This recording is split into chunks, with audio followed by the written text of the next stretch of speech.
Top of the morning to you. I was waiting I was practicing at home. I'm sure you did. What can you say about it? She just goes, "Oh my God." Chef Tom is testing his mic. I improvisation around her all the time.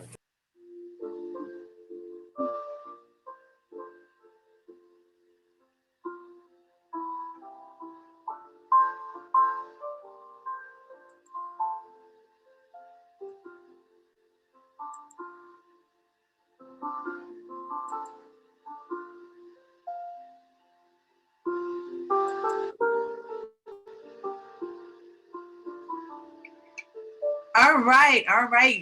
Good morning, ladies and gentlemen, friends, colleagues, and students. Thank you for joining us today. It is our favorite show. Rachel and I love doing this show, one, because we are food buffs. And who doesn't like good food, right? So we're excited to have you today. Today's show is live from the Chef's Apprentice, but we have a special guest, a special treat for you all today. I am going to turn it over to my co-host. But before I do that, I want to thank you all for being here. Thank you all for joining us today. Today's episode is being recorded. So if anybody would like the recording afterwards, please feel free to either email myself. I will drop my email in the chat, as well as Chef Tom. We will make sure that you get the recording. So again, I will now turn it over to my co-host, Miss Rachel Flegel, who is a student on her way out. She's going to be graduating, but this is the shows that she absolutely loved the most, and she requests to do it all the time. So she's going to share some exciting news about today's presentation. All right, thank you so much, Cindy, and thank you just everyone for coming today to be a part of the cooking show. We're so glad to have you here, and like Cindy said, this is definitely my favorite event that I get to help out with. I just wanted to share that with Chef Tom and Chef Steve today, we have a special guest, Hack's own pastry art instructor, Chef Casey. Thank you for joining us, Chef Casey. She also owns and operates Racing the Bar at Broad Street Market. And this month happens to be Women's History Month, so having Chef Casey here is a great reminder of just the many strides women have made in numerous career fields, from the culinary arts to the corporate world and beyond. And we just like to take a moment to celebrate their many accomplishments. So thank you again, Chef Casey, Chef Tom, and Chef Steve, and we will turn it over to you. Top of the morning to you, everybody. I bet you don't know what we're going to be talking about today. Well, you know, Wednesday is St. Patrick's Day. So we're going to be discussing Irish food. So behind me, you can see Chef Steve, and off to my right is Chef Casey Callahan. Could we get a better last name for today's presentation? Chef Casey is one of our pastry arts instructors. She's awesome. And you're going to see two great recipes from her. So first we want to, what's the meal that everybody thinks about when it's St. Patrick's Day? Chef Steve, what do you think about it? Corned beef and cabbage. So just a little bit of history about corned beef and cabbage. It's actually more of an Irish American meal than it is an Irish meal. So the Irish did corned beef, and why is it called corned beef? Well, actually it's because of the large, like rock salt crystals that they used in the curing process. They called corns. So that's why it came corned beef. And a lot of times they didn't do it for themselves, they did it for the English, and they would use briskets. So you can also use around, if you go in the grocery store nowadays, you'll actually see 3 different cuts of corned beef. We're going to show you 2 of them today. But the corning process is usually made with a curing mixture. So back here is a home curing mixture called Tender Quick. It's actually mixtures of salt and nitrates, sodium nitrates. And the nitrates is what keeps the corned beef from turning gray. It actually helps keep it the pink color. And there's a lot of stuff on the market and in the internet about nitrates, whether you use them or you don't. It's used in bacon. It helps keep bacon its color. So it is part of our world. It's part of the home cured meats and factory cured meats. And the other things that is in corned beef is pickling spice. So I wanted to show you real quick kind of some of the ingredients. We have them all up here across the top in the whole version. Allspice, crushed red pepper, whole black pepper, bay leaves, whole cloves, coriander, mustard seeds, and cinnamon stick. You can also buy it already mixed up ahead of time, and you'll see it. It's called pickling spice. But these are actually the ingredients that are in it. And if you want to make your own, if you want to be a little creative, you can make your own. You can do it in a coffee bean grinder. You could do it that way. If you don't have one of those, this is an easy way to do it. Just kind of put it on a cutting board. Put all the ingredients on a cutting board. Now the bay leaf we're going to kind of crush up by hand, just like that. Chef Tom, we have a question. Someone said, nitrates give me a migraine. Can I use something else? I have to buy uncured bacon. You would have to buy uncured bacon. I don't know if they sell bacon that doesn't have nitrates in it. They might, because other people have those issues also. So, but once you have your pickling spice put together, you can use a rolling pin in a bag, or you can use the bottom of a skillet. And then basically what you're going to do is kind of crush everything up, just like that. Make it smaller. It opens up all the spices. You can, if you want to, kind of heat that up in your skillet to kind of bring out some of the oils. And what I'm going to do is put these in a coffee filter. This is just a regular coffee filter that you have for your coffee machines if you don't have a Keurig. And we're going to make a sachet. So a sachet allows you to put the spices in your broth mixture, or however you want to do it, and that they don't get into the broth. And you're able to just float that right in there, and I'm going to show you what it looks like. Okay, Chef? Now what I would do with this after I was done is tie it onto the handle of my brisket pot. So, real quick, that's how you do pickling spice. Two different kinds of what I bought for our presentation today. These are at the Weiss store. This is called a point cut, and then there's a flat cut. Okay, so briskets actually have two different muscles. The other one that's available is a round, and it actually comes off the bottom round. It's a little more expensive. It's actually a lot more expensive. So the flat cut is exactly what it looks like. And if you ever saw a brisket, it has one muscle that goes this way and another muscle that kind of goes this way. And if you separate them, which is what they did, it allows, and it's really a matter of preference of what you like. So for today's presentation, Chef Steve, if I can have, I did two different cooking methods of corned beef.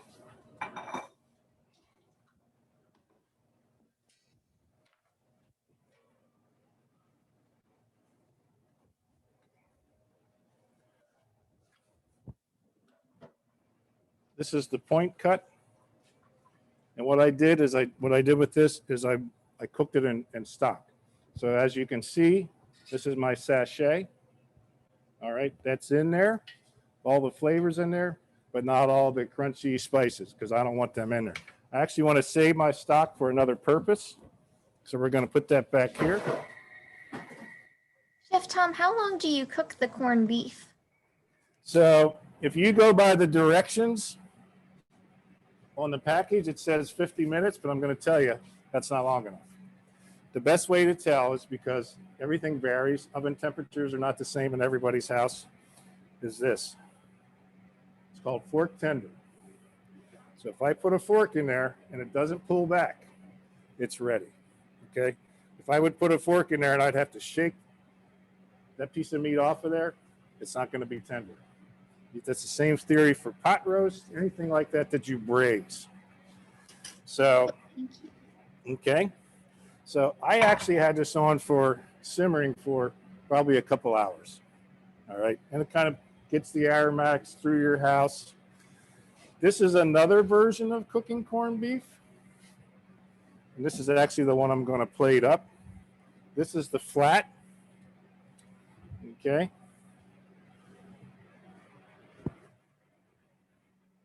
So the flat is actually, it means what it says. It's a little longer.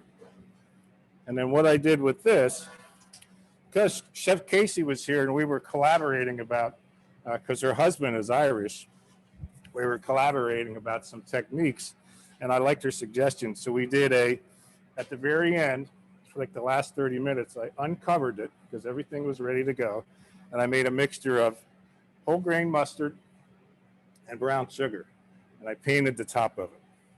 So to do our presentation, so I started off, just to give you an idea, I started off with just a flat and water, a little bit of water, because anytime you braise, you need liquid, in a pan covered, okay? Then I added my vegetables, but not my cabbage. And it was towards the last half hour, I put my cabbage in, and when I cut my cabbage, the idea is to keep some of the core in, so you can pick up the wedge and bring it right out, okay? And Chef Tom, we had two other questions. Someone asked, can the beef be cooked in a crock pot, and what kind of stock should you use? You can cook corned beef in a crock pot. In fact, a lot of people do. It's because it's slow cooked. Crock pots are great for that. So we have some of our, yep. And your stock, I wouldn't add any stock. I would add some liquid, just water. If you add, because the corning process with corned beef is a lot of sodium. So you don't need any other sodium. It's going to make its own broth. Okay, so we have here our wedge of cabbage, our traditional vegetables.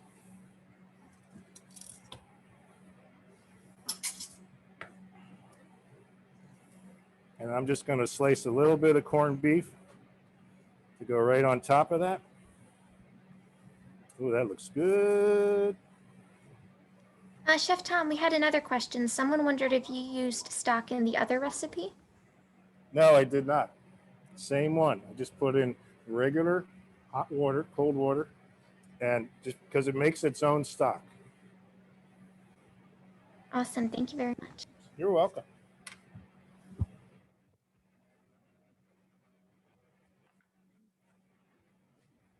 So then one of the things I like to do is put a little bit of the broth into here. It helps keep it moist. And then you would normally serve this with Irish soda bread. So that's a presentation of kind of an oven method. You can see the difference in the color with how it works for the boiled method. All right. So I'm going to turn over our next demonstration to Chef Casey Callahan.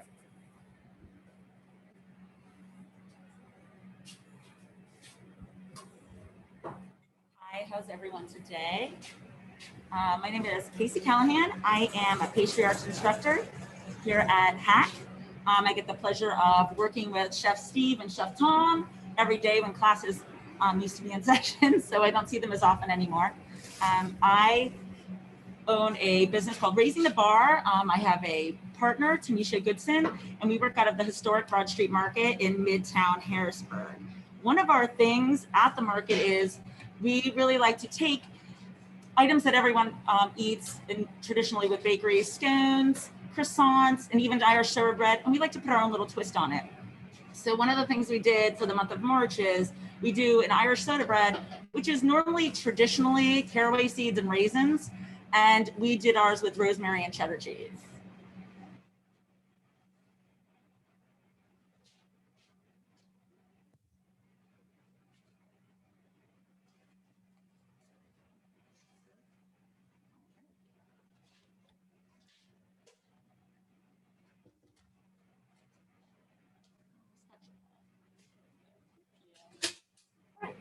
So what we're going to start off with is 2 cups of flour. We have a half a teaspoon of baking soda, a full teaspoon of baking powder. We have our fresh rosemary. You can use dried rosemary, just use a little less in the recipe. Dried herbs are a little bit more pungent and strong. But also you can use a mixture of herbs, spices, anything you want, just to kind of have some fun if you have something fresh in your garden. Some kosher salt. And you're just going to mix your dry ingredients together. One of my favorite things about baking and the culinary field is all the fun stories that kind of come behind the traditions of food, or why certain recipes were named for a reason. And so Irish soda bread, actually, soda breads began in America with Native Americans. They used the ash from wood that's been burned, and they used that as the first baking soda. Mixed a simple bread, put it on a stone, a hot stone, and baked it. It made its way back to Ireland. In Ireland, the temperatures and their climate isn't really good for hard wheats. Hard wheats are what we need because there's a higher protein to make our yeasted breads, which is really common in America and other countries. Over there, they have a spring wheat or a softer wheat. So that's more for pastries, items that don't really work well with yeast. So yeast also, a couple hundred years ago, was considered more expensive, a little bit more of a luxury item, commercial yeast. So they really got settled on using baking soda as their leavener. It was cheaper, it was more readily available. It was more of an item used out of, they got into soda breads not so much because they loved it so much, but pretty much more out of poverty. It was a staple in the household, it fed you, it kept you nourished, and it's hearty. So I've added all my dry ingredients. I'm gonna add my buttermilk and my egg.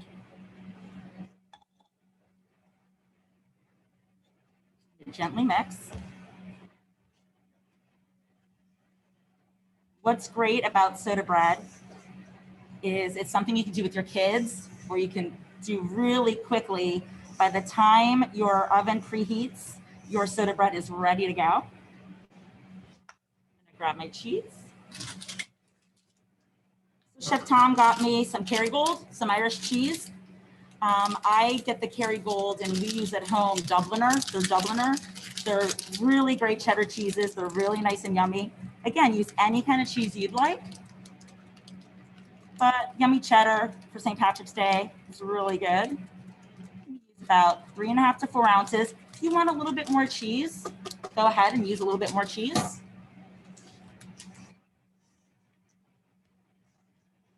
And with any time you're working with doughs, this is one where you don't want to over mix,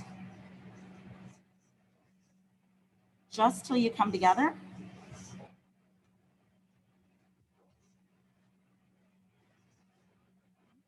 Now, baking soda, we use baking powder in this as well. It just acts as a secondary leavener. Now you use buttermilk because when you're using baking soda, you must have an acid present. So you can get acid from honey, from molasses, from buttermilk, from vinegar, from lemon juice.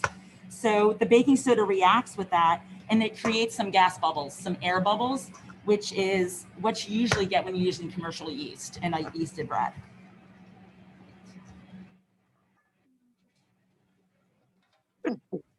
All I do after this, put it right on your sheet tray.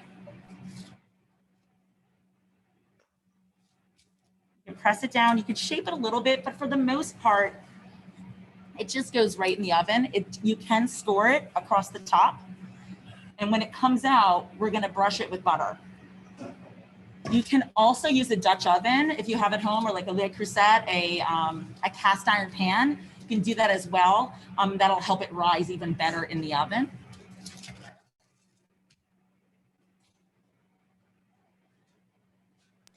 Come out of the oven, we have our little soda bread. We had a quick question. Will this recipe be posted somewhere? Because it looks really good. Yes, we can post the recipe, yes. Awesome, thank you. And a lot of times what you don't want to do with soda bread is make very large loaves. It is a heavier bread, like a biscuit. And you know, a little kind of goes a long way. Very often, like Chef Tom said earlier, you're gonna serve a small wedge with your corned beef and cabbage. We are later gonna make a little bit of a sandwich out of it, often just spread with some yummy European butter or some jam, depending on your flavor. This isn't something we eat a lot in our house. It's a once a year St. Patrick's Day tradition. My sister made one this year that she actually typed in lighter and fluffier soda bread. And she actually brought over bread that was a soda bread, but it definitely had a lighter texture and reminded me more of a traditional bread, which some of us liked, but some of us were used to we like the traditional. We like the corned beef and cabbage, and we like the really heavy soda bread. We had another quick question. How long does it take to bake and at what temperature? Sure. So you wanted a little bit of a higher temperature so you can have those air bubbles from the baking soda rise. So this one took about 30 minutes at 400 degrees. So again, depends a little bit on your oven. If your oven's on the hotter side, maybe knock it down to 375.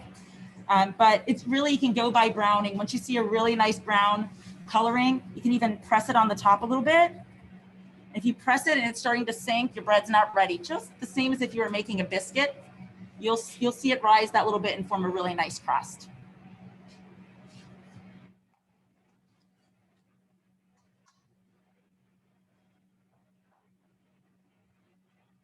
All right. Hand it over to Chef Steve. Thank you, Chef Casey. So the next thing we're gonna make is a potato side dish called whole cannon. So what we're gonna do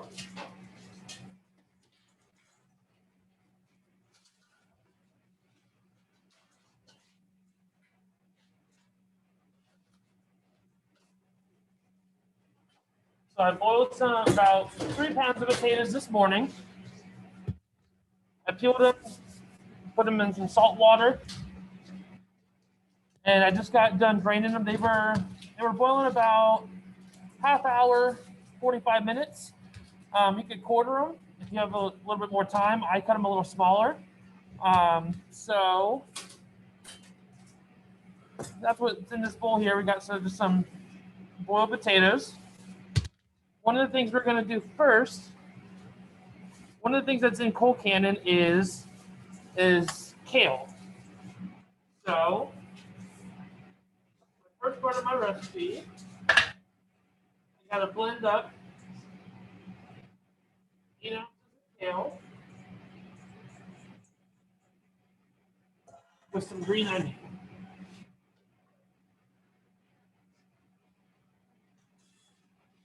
When you do this, you just want to make sure it's like coarsely chopped. You don't want it real fine.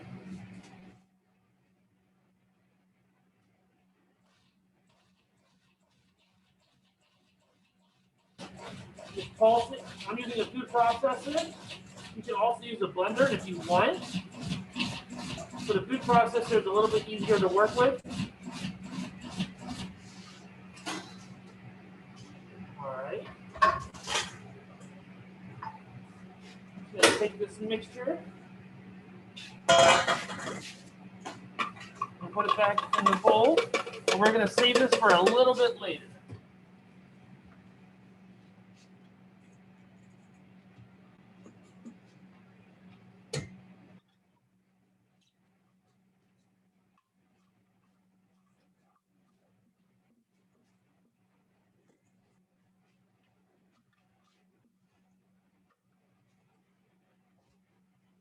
All right, so this is my mixture right here. All it is some blended up kale and some green onion that we're going to save for like a few more minutes.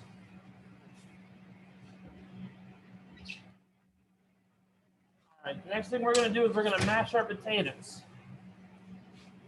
So I got some butter here.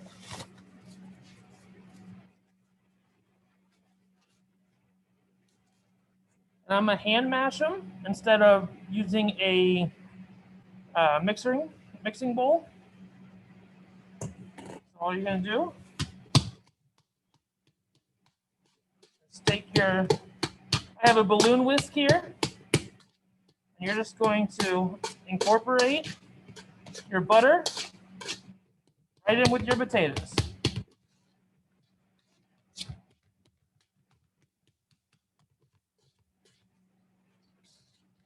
It's going to take a little bit of time, but it's not going to take too much time because you want to cook your potatoes so they're fork tender.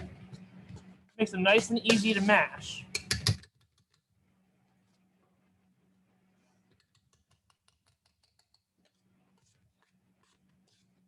Starting to come together, and put some more butter in.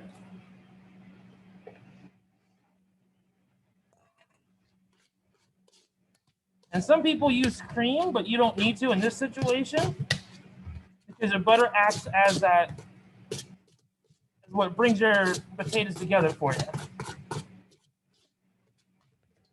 Because the natural heat from the potato is just melting the butter as you mix it.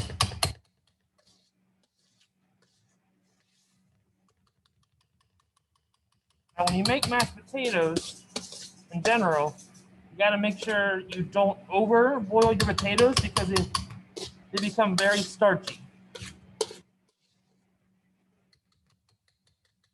All right. So I hand mashed our potatoes right here. Just gonna fold everything together. At this rate, I'm gonna add our kale and green onion mix. I'm not gonna add it all. Just gonna add a little bit of it and just gonna fold it right in. It gives that nice green,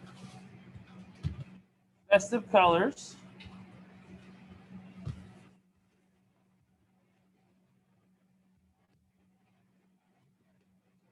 You just fold it right on itself.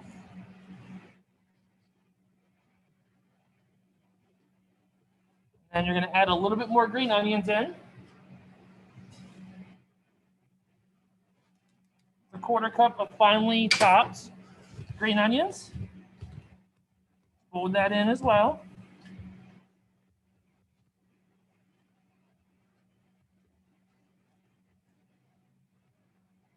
And then you're just gonna season with a little bit of salt and pepper.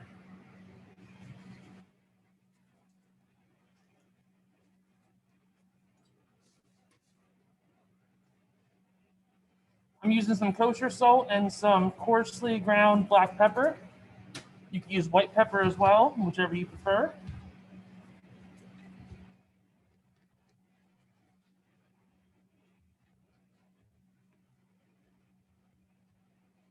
Just gonna fold it back on itself and incorporate all of those seasonings. Yep.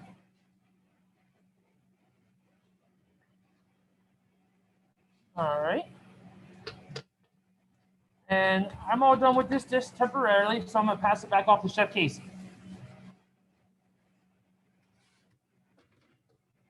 Thank you, Steve. You're welcome. All right. So one of the things I miss about working in restaurants and just being in a bakery is that I have sweet all day. So when I used to work in a restaurant or a hotel, you might come up with an Irish soda bread and you had a little break, but nice people you worked with, like Steve, when I used to work at Brico together, might have corned beef laying around or something else for you to kind of play with.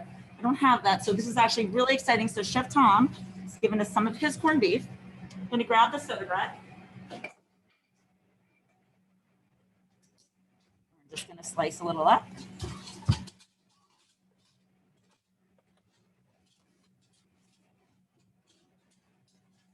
And keep it really simple. So we're just going to use some Swiss cheese.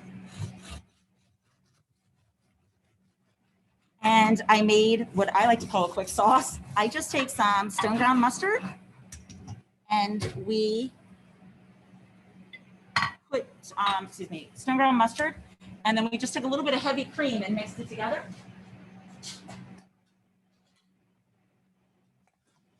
Take that. Spread it all the way on there. You can make it a little looser, more like a sauce if you prefer. Sometimes I like to put a little horseradish in it or even a horseradish mustard. This is how I prefer to layer it. This corned beef looks absolutely amazing. So I'm going to keep this all open faced. You of course can slice it again, put another slice right on top. You can of course throw this under your broiler or salamander and melt everything together. And I just took some kale with a little bit of oil, salt and pepper. And I just massaged it. So it's not even cooked, but if you massage it and just move it around and let it sit for a little bit, you get just a really nice texture instead of getting that crispiness that often happens when you cook the kale instead.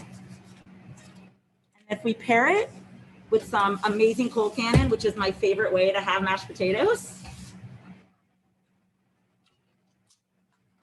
you definitely have a super hearty lunch or dinner.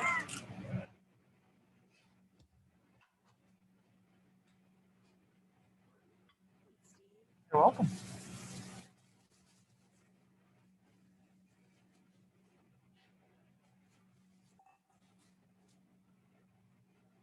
Chef Casey, we had a question. Can you use something in place of kale? Oh, absolutely. First of all, you could skip the green, but the green to me adds great color, definitely adds another texture in there. I love sauteed spinach. You can even just use some of the cabbage that's also made and use all your leftovers on there instead of making something additional. So it's a great way to just use all your leftovers and make an amazing little sandwich. And any cheese, anything you want. Awesome, thank you. Thank you. Chef Tom? Wow, that looks awesome. That really looks good. The IT guys here are going crazy right now. So real quick, just give me a minute to get set up.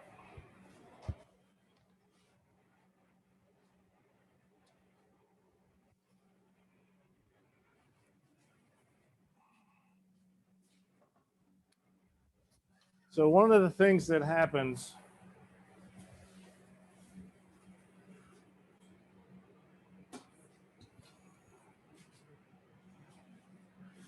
after St. Patrick's Day is if you don't eat all your corned beef and cabbage, and sometimes it doesn't reheat real well, everybody says, what do I do with this stuff now? I have this corned beef and I have this cabbage and I have this potatoes left over. Well, this is kind of a trick that we do in the restaurant business, and we've actually done it here, is we make what's called a Reuben Chowder. So if you saw the boiled corned beef that I showed you earlier, all right, I saved all the stock and I strained it to make sure I got anything out of there that I didn't want in there. And I started to cook some diced cabbage in with that. And right now I'm just going to melt some butter and I'm going to make a little bit of a roux. And this is going to actually come together very quickly, but everybody knows what a Reuben is, right? A Reuben sandwich is usually rye bread, Thousand Island dressing, Swiss cheese, corned beef, and sauerkraut. So we're going to make a take on that. So once we get our butter melted, we'll add our flour, we'll make our roux. And what I did was I took the boiled brisket, the point, and I just diced it up. And you see it's actually very tender. It's going to be great for soup. And then I took some of the potatoes that I had in the braising pan, and for when I did the baked flat, and I'm going to use those up. You know, a lot of the household budget is making sure you utilize healthy leftovers, not old food, but healthy leftovers. So we want to make sure that and it's best anytime you're going to do something like this, don't wait until the food's 5 or 7 days old and say, now what am I going to do with it? Make a decision. You're not going to eat it in the next day or two. Do something else with it and preserve it. So also what I did is I took some rye bread. I like seeded rye that has the caraway seed in it. I just think it gives it a great flavor. So I made some croutons. So that's going to be for part of our soup. My butter's almost melted. And for those of you who have not attended one of our classes before, roux is equal parts of fat, could be butter, could be oil, could be chicken fat, and flour. And you want to make sure you melt it. You don't want to brown it unless you're making Cajun food. So it's melted. I'm going to mix in my flour. And I like a kind of a loose roux. Sometimes I don't like a real pasty roux. because I think a real pasty roux takes longer to cook out the flour flavor. You should be able to see that. All right, that's kind of a loose roux. It's not real stiff. Now, because I had my stock back here boiling with the cabbage in it, this is actually going to come together very quickly.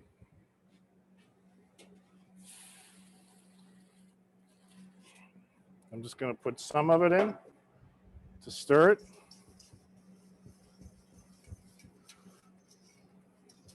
And because it's already hot, it's not going to take long to thicken up. But I'm utilizing my broth that I had left over from my boiled brisket part. Okay, that's thickening up nicely. And now I'm going to add the rest. And in there I had my cabbage already that I had cooked off. So I have my cabbage flavor in my broth.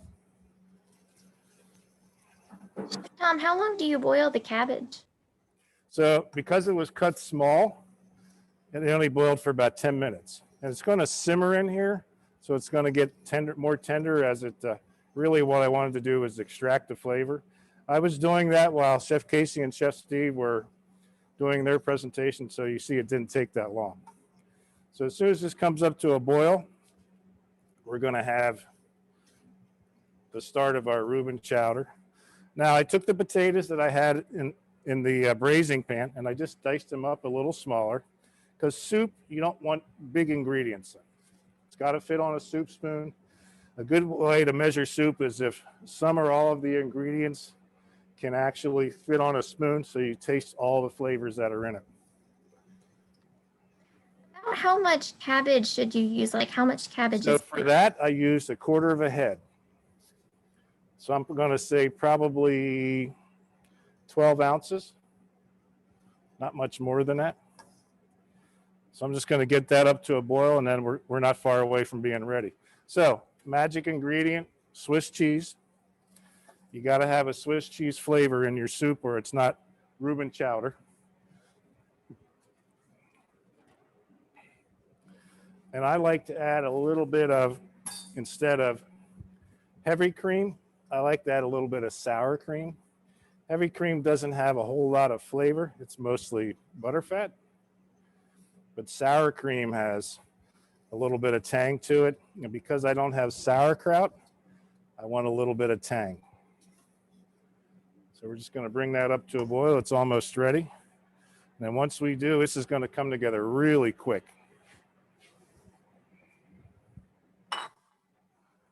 This was always a hit at any place I ever worked where we ever offered it. And it was unusual. And the unfortunate thing was you only happened around St. Patrick's Day or a couple days after because that was when you were doing briskets and you had the broth. It's really the best way to do it. All right, we're cooking. I'm going to melt my cheese in here. So I get that Swiss cheese flavor.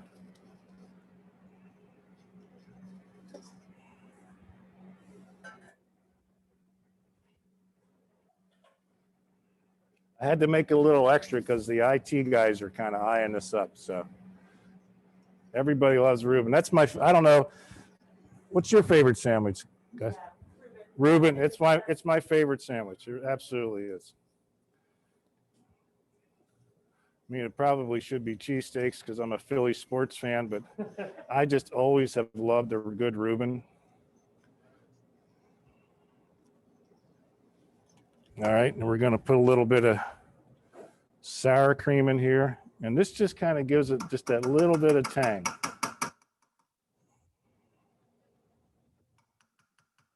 When I make potato soup, I always put sour cream in it. I know a lot of restaurants garnish it, but I was putting sour cream in my potato soup 30 years ago, before they were making baked potato soup, because I felt it offered a better flavor. So I'm just going to mix that so it adds a little bit of creaminess to it. So in goes my corned beef. Now, when I cut this up, I kind of made sure I tried to pull some of the little bit of fat on there because I didn't want the fatty pieces because brisket has fat. It just does.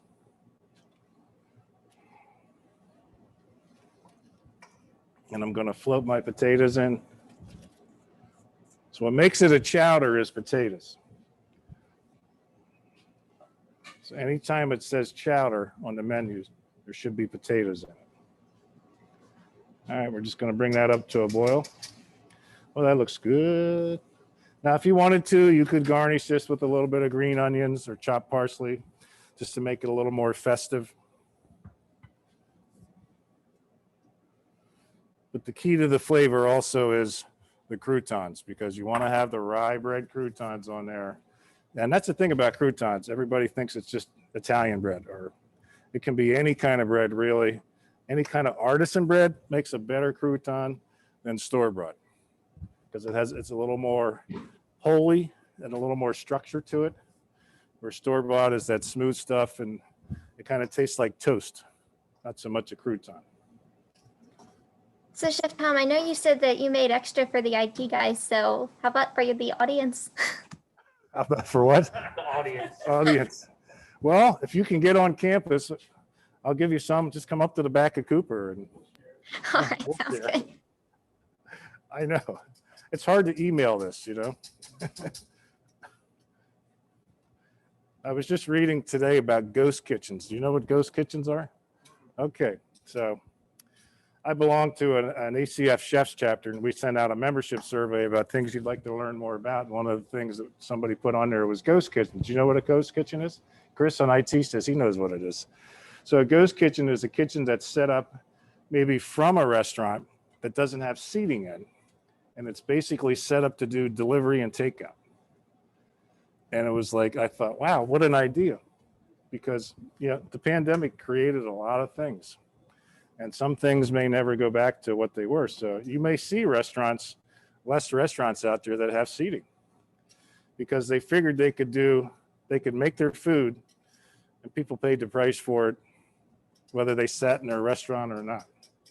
So, but ghost kitchens are ones that are set up, less overhead, smaller place.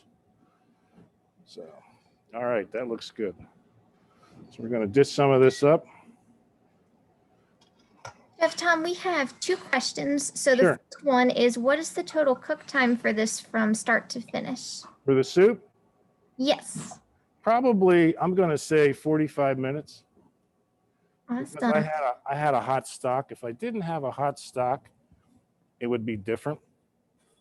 But I'm going to say 45 minutes. And if you actually save all your ingredients from your St. Patrick's Day meal and start from scratch, it's probably about an hour, because you got to get everything up to temp. But because your corned beef will be cold, your potatoes will be cold. Everything was kind of warm today, so it just made it a little easier.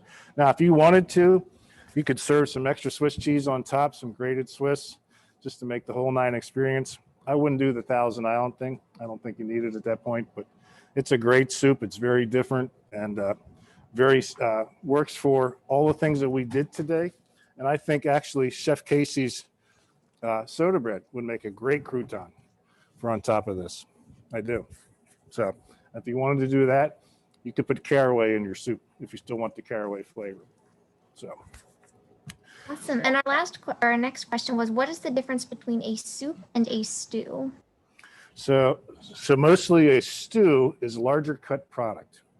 All right, a stew is a form of stovetop braising. So what we did today when we made the brisket, or the flat brisket, we did an oven braise. So we put our liquid in there, we put our veggies in there, we put and we covered it, has to be covered, and then we let it cook for 2 or 3 hours. A stew is something that's done on top of the stove. So you basically start off same thing. You start off with your ingredients, but they're smaller size pieces of the meat and the vegetables. It's not large pieces. And it has to simmer to break down. And usually stew beef is usually cuts of meat that are not that great. All right. So you have to simmer them, you have to braise them to make them tender. So, and then soup should have bite-sized ingredients. In other words, something that, like I said, if I took a soup spoon in through there, I should be able to get some of potato, some of the corned beefs, I should be able to taste the whole experience on one spoon. Whereas, stew can be eaten with a fork, really. So that's a great question, though.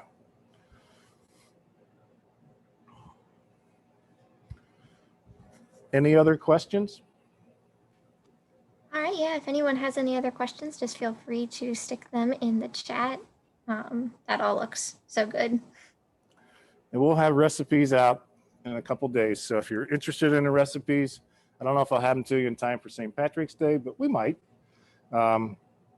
So one of the things that I looked at when we were talking about doing this segment was corning my own beef ahead of time. It is a week-long process. You would take like your pickling spice and your tender quick, bring it to a boil, make a brine, put it over whatever cut that you're going to use, and put it in like a Ziploc bag. And it takes at least 7 days. It might take even longer. And it depends on how thick your cut is. But it was something I wanted to do. I just couldn't find the tender quick until Sunday. So it was a moot point. But it's something challenging. The internet has all kinds of information out there where you can go out. It's probably a little late to start for St. Patrick's Day, but you don't have to just do it for St. Patrick's Day. So. Awesome, thank you. It doesn't look like we have any other questions, but there is a comment saying thank you for the great recipes. Oh, you're welcome. And I want to say thank you to Chef Steve and Chef Casey Callahan. She's a class act for coming on our show. It was an honor to have you. Thank you. So, all right, thank you, everybody. We'll see you in April. All right, well, thank you so much, Chef Tom, Chef Steve, and Chef Casey. And if you all will just check the chat in there, I put an email sign-up form, an event evaluation form, and just a way to learn more about Hack events with our Hack events calendar. So make sure to copy those and check that out. And thank you again so much for putting on such a great cooking show, and look for one in the future. So thank you, everyone. Our pleasure. And then Chef Callahan, if you will just drop in the chat for us, or just tell us so we can drop in the chat exactly where you are located at the market, the address, because people would like to come and support when they can. And I can actually just maybe Google it real quick and put it in the chat so that people can come and support you. Thank you for being a part. We appreciate your expertise and your skills. And it just worked out perfectly. I heard Chef Tom say in the beginning that you are actually married to someone from Ireland. So how convenient that it worked out so well, right? That we would bring you for this episode. Didn't have any idea that you was married to someone from Ireland, but it just worked out so well. So I'm sure this was right up your alley. So thank you for adding value. Chef Tom and Chef Steve do a phenomenal job, but it was so good to have you here. So we say thank you. And then I will certainly look for the address so that people can have it to support you in your personal endeavors. Thank you again for being here. My husband is not from Ireland, but his whole family is. And he looks like he's from Ireland. But no, yes, his whole family is Irish. As far as we know, there is nothing else mixed in there. My family is Irish and Polish. So I'm a Burke and I married a Callahan. And yes, looking at him, you don't think he's anything but. But the Broad Street Market is located at 1233 North 3rd Street. We're across from the Midtown Scholar Bookstore, so it makes it a nice little destination in Harrisburg. There are 2 buildings. The one building has butcher shops, produce vendors. In our building, it's more of like a food hall. So you can go in there and get a bunch of different foods. There's Puerto Rican, there's Jamaican, there's Korean, there's Greek. And then our bakery's in there. We're right at the 3rd Street entrance as soon as you go in. I will say, during this whole pandemic, we're very lucky. People have really supported us locally, and this is just another way of supporting a small business. A lot of people say, it's not always about spending money. Sometimes it's just putting on your social media that you had a great scone, or that you dropped by there and you had a coffee and a croissant, and that makes all the difference for small businesses. So it's really been great, and everyone's been really supportive, just as Hack has been, Chef Tom and Chef Steve. So thank you very much. All right, well, thank you so much. Thank you. All right, if we don't have any other questions, we will be back here next month. So stay tuned, keep your eye out. We love this show. We love this episode. We've learned a lot. Some of us has gained a few pounds from trying the recipes. So just a little caution there. But thank you for joining us. We'll see you guys next month in April. Thank you. Bye-bye. Thank you. Thank you. Thank you.